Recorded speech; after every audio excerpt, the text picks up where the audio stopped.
আসসালামু আলাইকুম everyone, welcome to my video. কেমন আছেন সবাই? আশা করি সবাই ভালো আছেন। আমরা ভালো আছি আল্লাহর রহমতে।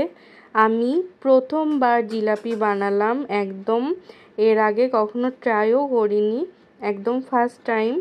তারপরেও আল্লাহর রহমতে অনেক সুন্দর হয়েছিল জিলাপিগুলো। আমার ফ্যামিলির সবাই তো অনেক অবাক হয়ে গেছে যে ফার্স্ট টাইম ট্রাই করে কিভাবে এত সুন্দর জিলাপি বানাতে পারলে।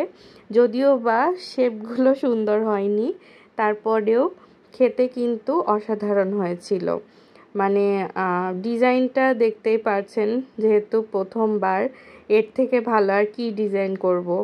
তারপরেও সুস্বাদু হয়েছিল অনেক, স্বাদে কোনোই পার্থক্য ছিল না দোকানের জিলাপির থেকে। এটা একদম ইফতারির আগ মুহূর্তে তাড়াহুড়ো করে বানিয়েছিলাম।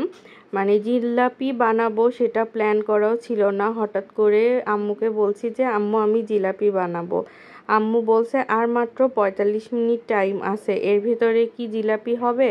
আর জিলাপি তুই কখনো করিসনি, এখন তুই জিলাপি বানালে সেটা হবে না করতে গেলে। আমি বললাম না আম্মু তাও করবো। আম্মু তাও বকাবকি করলো, বললো না হবে না হয়তো।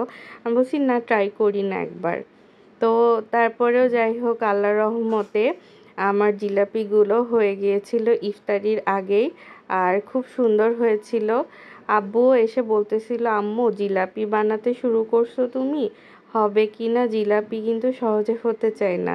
তো যাই হোক, ইফতারিতে বসে খেয়ে কিন্তু আব্বুরও খুব ভালো লেগেছিল।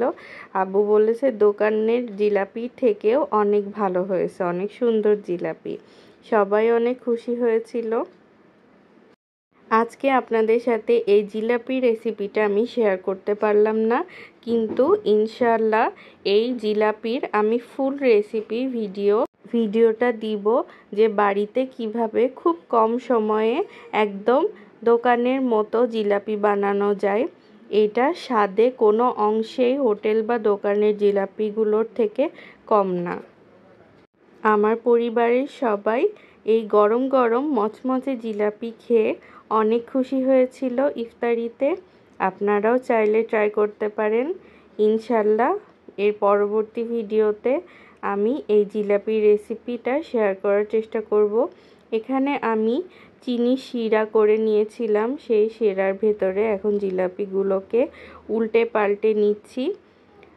তো এই তো আমার জিলাপিগুলো কমপ্লিট, এখন খাওয়া দাওয়ার পালা। ভালো থাকবেন সবাই, আল্লাহ হাফেজ।